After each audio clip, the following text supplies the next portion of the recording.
1971 সালের 24 মার্চ বিকেল প্রায় 4টা চট্টগ্রাম সেনানিবাসের 16 শহর এলাকায় সেন্ট্রাল অর্ডিন্যান্স ডিপোর কেন্দ্রীয় অস্ত্রাগারের পাহারায় ছিলেন হাবিলদার কাদের ও সিপাহী নুরুল হক।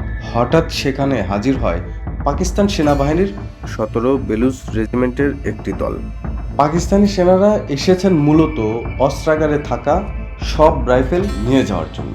পরিস্থিতি তখন অত্যন্ত থমথমে। হাবিলদার কাদের বুঝতে পারেন বিষয়টি সাধারণ কোনো অস্ত্রের স্থানান্তরের ঘটনা নয়।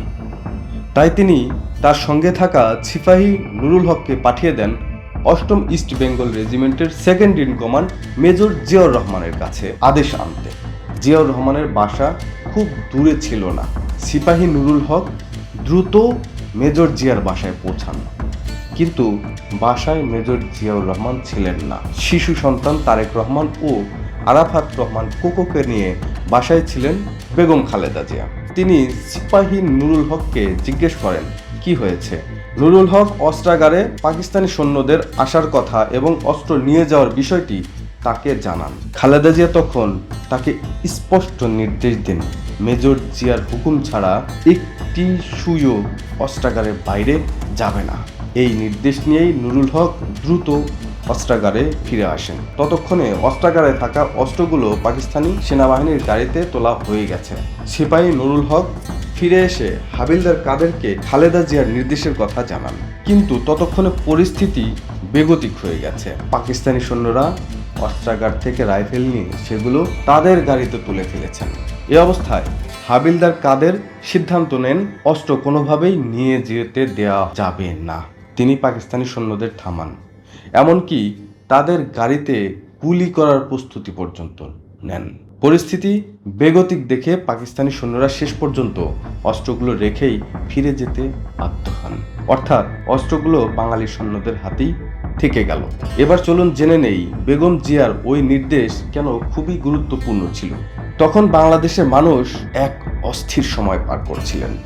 ঢাকা ও চট্টগ্রাম দুই শহরেই চরম উত্তেজনাকর পরিস্থিতি, চারদিকে থমথমে অবস্থা। পাকিস্তানি সামরিক বাহিনী সারা দেশের ক্যান্টনমেন্টগুলোতে ব্যাপক তৎপরতা বাড়িয়েছে।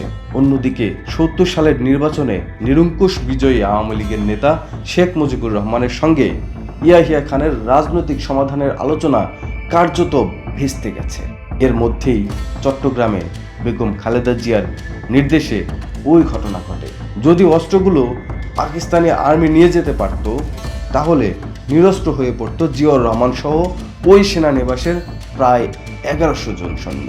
এতে হয়তোবা মেজর জিয়া কালুরঘাট বেতার কেন্দ্র থেকে স্বাধীনতার ঘোষণা দিতে নাও পারতেন। ফলে হয়তোবা স্বাধীনতার ইতিহাস অন্য কোনোভাবে লিখতে হতো।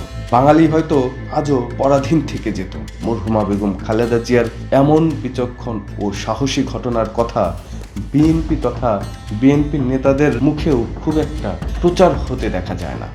অথচ প্রেসিডেন্ট জিয়াউর রহমানকে হত্যা করার পর যেই গৃহবধূ মাঠে ময়দানে দিনের পর দিন ঘুরে ঘুরে মানুষের মনে বিএনপি নামক দলকে জায়গা করে দিয়েছেন, সেই নেতা বেগম খালেদা জিয়ার এমন সাহসী অবদান কয়জনই বা জানে। এই ঘটনাটি গবেষক ও নিরাপত্তা বিশ্লেষক সৈয়দ আবু বক্কর সিদ্দিকীর বর্ণনা অনুযায়ী প্রস্তুত করা হয়েছে। আপনি কি মনে করেন বেগম জিয়ার এই ঘটনা ব্যাপকভাবে প্রচার করা উচিত? মতামত দিন কমেন্ট সেকশনে। ধন্যবাদ।